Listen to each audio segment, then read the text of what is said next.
পড়ছিলাম হৃদয় মাঝে হঠাৎ তুমি, কলমে সানা শেখ। পর্ব সংখ্যা 17। আলভির ক্ষত শুকিয়ে উঠেছে, এখন স্বাভাবিকভাবেই হাঁটাচলা করতে পারে। তবে ডান হাতের ব্যথা এখনো পুরোপুরি ঠিক হয়নি। মাঝখানে একদিন পেরিয়ে গেছে, সবকিছু আগের মতোই রয়ে গেছে।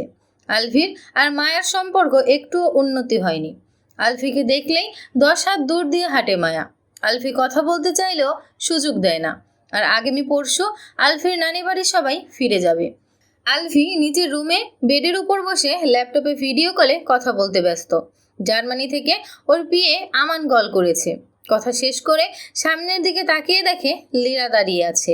আলভির বুঝে আসে না এই মেয়ে বাড়িতে থাকলেও কেন এত মেকআপ করে। লীরা আলভির কাছে এগিয়ে এসে দাঁড়ায়। আলভি বিরক্ত হলেও চুপ করে রইল। এই মেয়ের মতলব বুঝতে বাকি নেই আলভির। মেয়ে মানুষ হয়ে কিভাবে যে একটা ছেলের দিকে তাকিয়ে থাকে কে জানে। এই মেয়ের যে লজ্জা শরম বলতে কিছু নেই তা বুঝতে বাকি নেই আলভির। এই রাতের বেলা যুবতী মেয়ে হয়ে একটা ছেলের রুমে আসা কোনো ভালো মেয়ের কর্ম নয়। এগুলো বাড়ি থেকে বিদায় হলেই বাঁচে আলভি। লীরা কিছু বলার জন্য উসখুস করছে, কিন্তু ওর কথা শুনতে চায় না আলভি। তাই নিজে থেকেই বলে, বাইরের কোনো মেয়ে হুটহাট আমার রুমে আসুক তা আমার পছন্দ না লীরা, তুমি এখন আসতে পারো। আমি বাইরের মেয়ে? তুমি যেভাবে বুঝেছ আমি সেভাবে বলিনি। বাইরের মেয়ে বলতে বুঝিয়েছি আমার বউ বাদে অন্য কোনো মেয়ে আমার রুমে আসুক তা আমার পছন্দ না। তুমি এখন আসো, আমি ঘুমাবো। লীরা অপমান বোধ করে। ও স্পষ্ট বুঝতে পেরেছে আলভি ওকে বাইরের মেয়ে বলেছে, কারণ লীরা এই বাড়ির মেয়ে নয়। ওই মায়ের মধ্যে কি আছে সেটা ওর মধ্যে নেই। ও কি মায়ের চেয়ে কম সুন্দরী নাকি? লীরা, তুমি এখন যাও। লীরা মুখ কালো করে রুম থেকে বেরিয়ে আসে। গেস্ট রুমের সামনে ওর দাদি শামসুন্নাহার বেগম দাঁড়িয়েছিলেন। লীরা গেস্ট রুমে ঢুকে রাগে ফেটে পড়ে। শামসুন্নাহার বেগম ডোর লাগিয়ে দিয়ে লীরার সামনে এসে দাঁড়ান। বলেছিস? কি বলবো? তোমার নাতি তো আমার কোনো কথা শুনতেই চায় না, উল্টো বারবার অপমান করে। আজকে বলল আমি নাকি বাইরের মেয়ে, আমি ওই রুমে যাই সেটা তোমার নাতি পছন্দ করে না। তোকে বাইরের মেয়ে বলেছে? হ্যাঁ। শামসুন্নাহার বেগম চুপ করে রইলেন। লীরা বলে, তুমি ফুপিকে সরাসরি বললেই তো পারো। কোনো লাভ নেই, তোর ফুপি তো মায়াকে আলভির বউ বানিয়েছে। আমি অনেক আগেই বলেছিলাম মায়া আর আলভির ডিভোর্স করিয়ে আলভিকে আবার বিয়ে করাতে। তোর ফুপি রাজি হয়নি। এখন তো আলভি নিজেই মায়াকে ছাড়তে চাইছে না, সেখানে ঐশী তো আরও চাইবে না। মায়ার দিক থেকে আলভির মন ঘোরাতে হবে। সেটা কিভাবে? তোমার নাতি তো সারাদিন মায়া মায়া করেই দিন পার করে। তুই চিন্তা করিস না, যা করার আমি আর তোর মাই করব। কি করবে? বললাম তো তোকে ভাবতে হবে না, তুই ঘুমিয়ে পড় এখন। ফ্রেশ হওয়ার জন্য ওয়াশরুমে প্রবেশ করে লীরা। শামসুন্নাহার বেগম ছেলের বউকে ডেকে নিয়ে আসেন নিজের রুমে। এক মগ কফি নিয়ে আলভির রুমের সামনে এসে দাঁড়ায় মায়া। এত রাতে কেন কফি খেতে হবে? এখন তো ঘুমানোর সময়, এখন কফি খেলে ঘুম আসবে? মায়ের উপর খুব বেশি রাগ হচ্ছে মায়ার। ওকেই কেন কফি দিতে পাঠাতে হবে? নিয়ে আসতে রাজি হয়নি বলে আদেশ দিল, তাও যে সে আদেশ নয়, একদম কড়া আদেশ। না করায় এমনভাবে তাকিয়েছিল যেন ও কফি নিয়ে না এলে আলভি এখনই মরে যাবে, দুনিয়া উল্টে যাবে, এই বাড়িটা ঠাড়া পড়বে। মায়ের রাগের মুখে পড়ে বাধ্য হয়ে কফি নিয়ে আসতে হলো। কে জানে এই বদলোক ওর মাকে কি জাদু করেছে, সব সময় শুধু আলভি আলভি। আস্তে করে ডোরে টোকা দেয় মায়া। ভেতর থেকে ভেসে আসে আলভির গলার স্বর, ভেতরে আসো। আলভির গলার স্বর শুনেই বুকটা লাফিয়ে ওঠে মায়ার। বুকে থুথু দিয়ে নিজেকে স্বাভাবিক করে ভেতরে পা বাড়ায় ডোর ঠেলে। মায়াকে দেখে আলভি অনেক বেশি অবাক হয়। ভাবেনি মায়া কফি নিয়ে আসতে পারে। এই মেয়ের যা তেজ হয়েছে আজকাল, তাকালেও মনে হয় চোখ দিয়ে ভস্ম করে দেবে। কোনো কথা না বলে কফির মগ এগিয়ে দেয় আলভির দিকে। টেবিলের উপর রাখো। এগিয়ে গিয়ে বেডসাইড টেবিলের উপর রাখে কফির মগটা। ততক্ষণে আলভি রুমের ডোর লক করে দিয়েছে। চলে যাওয়ার জন্য দ্রুত ঘুরে পা বাড়ায় মায়া। এগিয়ে এসে খপ করে হাত টেনে ধরে আলভি। রাগি চোখে তাকায় মায়া। হাত ছাড়ুন বলছি। অন্য কোনো মেয়েকে ধরেছি?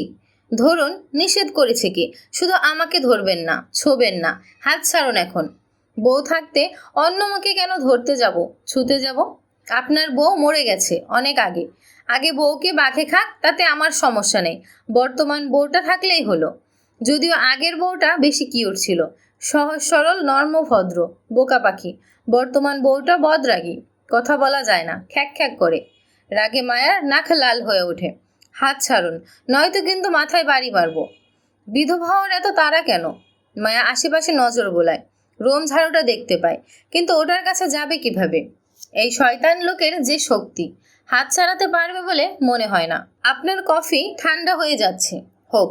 সবাই ঘুমিয়ে গেছে, গরম করে দেওয়ার জন্য কেউ নেই। আমি করতে পারি। হাত ছাড়াতে না পেরে আলফির হাত কামড়ে ধরে মায়া। এত জোরে কামড় দেওয়ার পরেও আলফি ছাড়ে না মায়ার হাত। আলফির হাত ছেড়ে আলফির মুখের দিকে তাকায়। এই লোক কোন মাটি দিয়ে তৈরি? এত জোরে কামড় দিল, ব্যথা পায়নি নাকি? এমন স্বাভাবিক আছে কিভাবে? হাত ছাড়ুন। ছেড়ে দেয় আলফি। মায়া দ্রুত ডোরের কাছে এগিয়ে যায়। উপরের ছিটকিনি লাগিয়ে দিয়েছে শয়তান লোকটা। ওই পর্যন্ত মায়ের হাত পৌঁছাচ্ছে না। এত বড় করে কেন ডোর বানাতে হবে? এই ডোরের ভেতর দিয়ে কি জাহাজ চলাচল করবে নাকি? মায়া আশেপাশে নজর বুলিয়ে টুল আনার জন্য এগিয়ে যায়। আলফি ডোরের সামনে দাঁড়িয়ে থাকে। আজকে আর যেতে দেবে না এই রুমের বাইরে। পুরো 2 দিন পর আজকে হাতের নাগালে পেয়েছে। সামনে থেকে সরুন। সরাও। কি শুরু করেছেন? বাড়ির সবাই মিলে মজা করছেন আমার সাথে? বাড়ির সবাই করলে করতে পারে, কিন্তু আমি করছি না। কয়েক কদম এগিয়ে গিয়ে ঝাড়ুটা হাতে তুলে উল্টো করে ধরে।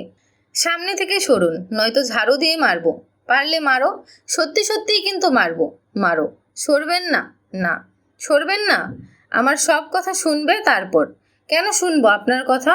কারণ আমি বলবো তাই। কেন বলবেন? তোমাকে বোঝানোর জন্য। কেন বোঝাবেন? যেন 10-12টা বাচ্চা পয়দা করতে পারি।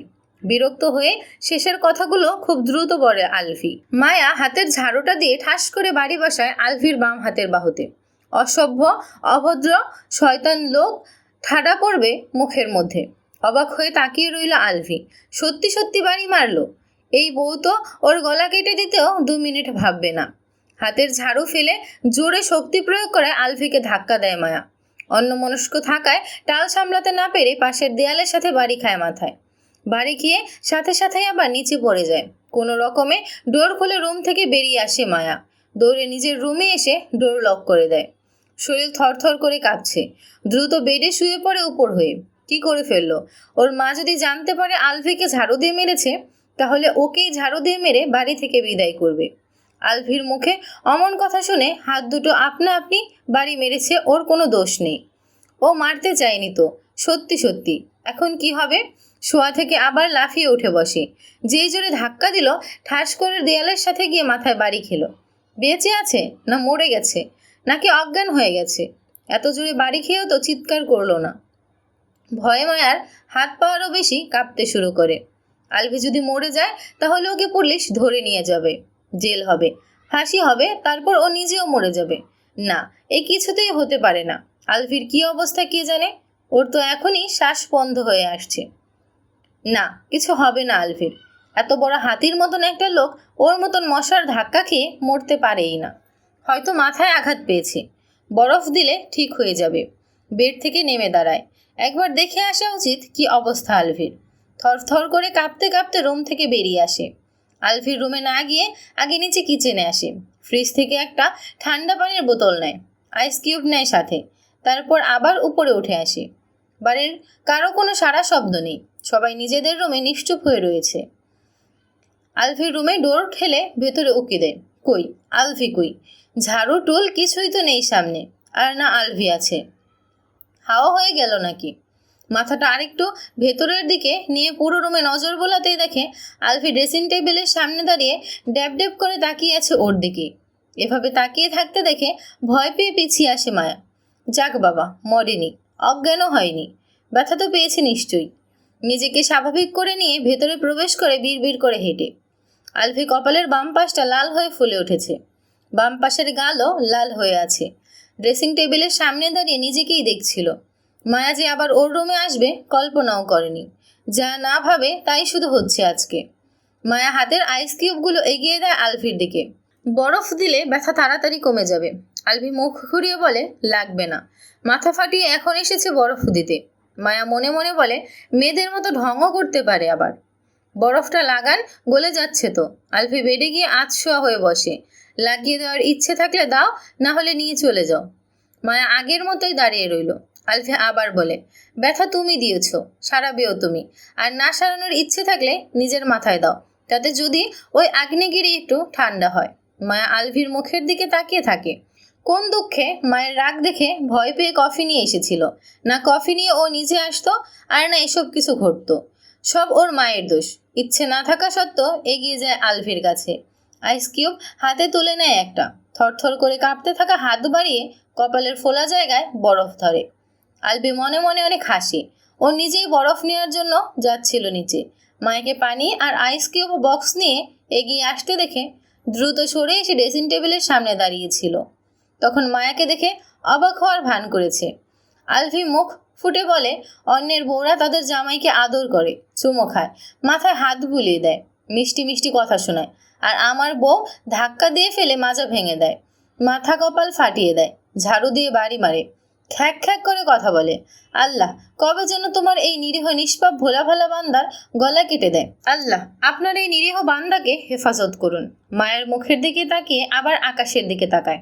ও আল্লাহ, দেখুন কিভাবে তাকায় আমার দিকে। এভাবে তাকালে তো আমি ভয়েই মরে যাব। এখানে আসাই ভুল হয়েছে আমার। যাও, আর কিছু বলবো না। এখন এই নিরীহ স্বামীর সেবা যত্ন করো একটু। পরের দিন সকালে ড্রয়িং রুমে আসতেই ড্রয়িং রুমে বসে থাকা সকলে আলফির দিকে বড় বড় চোখ করে তাকায়। কপালের উপর অত বড় আলো গজালো কিভাবে?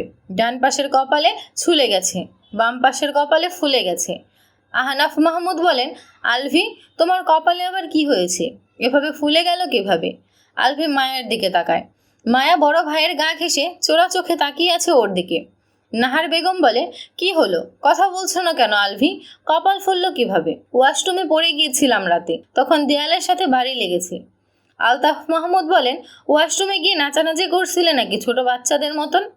ঠোঁট চেপে হেসে ওঠে মায়া। নাচানাচি করবো কেন? সুন্দরী একটা পরি এসে ধাক্কা মেরে ফেলে দিয়েছিল। রাতে আমাকে সাথে নিয়ে যেতে এসেছিল। আমি যেতে চাইনি বলেই তো ধাক্কাটা মেরেছিল রাগে। ছেলেকে সারা জীবন দেখতে চাইলে দ্রুত বউ দাও, নয়তো ওই সুন্দরী পরি তোমাদের এই হ্যান্ডসাম ছেলেকে রাতের অন্ধকারে তুলে নিয়ে চলে যাবে কিন্তু।